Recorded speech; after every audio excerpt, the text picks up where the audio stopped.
నిద్ర అనేది ప్రాపర్‌గా పడుకుంటే మానసిక ఒత్తిళ్ళు తగ్గుతాయి. బ్రెయిన్‌కి రెస్ట్ ఇస్తాం. తద్వారా బ్రెయిన్‌లో జరగాల్సిన నార్మల్ ప్రక్రియలన్నీ జరుగుతాయి.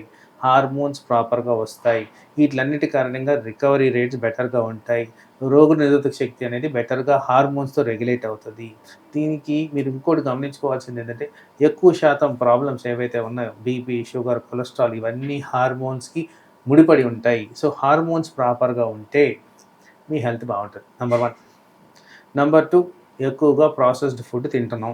ప్రాసెస్డ్ ఫుడ్ అంటే ఏదైనా ప్యాకెట్‌లో ఉండేది 3-6 నెలల వరకు స్టోరేజ్ ఉండగలిగేది. మనకు ఒక రోజులో కంపల్సరీ 4, 3 ప్యాకెట్లు ఉన్న సబ్స్టెన్సెస్ తింటున్నాం. సో, ప్రాసెస్డ్ ఫుడ్ అనేది మంచిది కాదు. ప్రాసెస్డ్ ఫుడ్ వల్ల క్యాలరీస్ పెరుగుతాయి.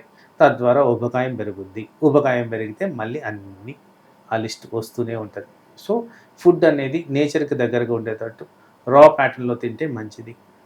వీలైనంత చోట నాన్ వెజిటేరియన్ తగ్గించుకోవడం మంచిది. ఉబకాయం రాకుండా కాపాడుకోవడం మంచిది. తర్వాత యాక్టివిటీ అనేది కూడా తగ్గిపోయింది. ఎప్పుడైతే లేట్‌గా నిద్రలేస్తామో యాక్టివిటీ చేయడానికి టైం ఉండదు ఎవరికీ. సో, కంపల్సరీ యాక్టివిటీ చేయాలి.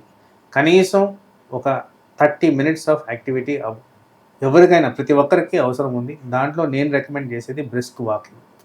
తర్వాత డే అంతా అట్‌లీస్ట్ అరౌండ్ 7,000-8,000 స్టెప్స్ నడవాల్సిన అవసరం ఉంది. ఇది equate to good amount of activity for the body. ఇలాంటివి చేసిన దానివల్ల మనకి దీర్ఘకాల సమస్యలు రాకుండా, ఉబకాయం రాకుండా కాపాడుకోవచ్చు. ఎవరైతే యాక్టివిటీ ప్రాపర్‌గా చేస్తారో వీళ్ళలో నిద్ర బాగుంటది. నిద్ర ప్రాపర్‌గా పోతే నేను చెప్పిన విధంగా బాడీలో హెల్త్ పరంగా అన్నీ బాగుంటాయి. సో, ఇలాంటివి చేస్తే మనకు బాగుంటుంది. ఇంకో ముఖ్యమైన అంశం ఏంటంటే తినే పద్ధతులు, ఆహార పద్ధతులతో కాకుండా టైమింగ్ ఆఫ్ ఫుడ్ అనేది చాలా ఇంపార్టెంట్. మార్నింగ్ 8:00 బ్రేక్‌ఫాస్ట్ చేయాలి. 1:00 లంచ్ తినాలి. అండ్ 7:30, 8కి డిన్నర్ తినాలి.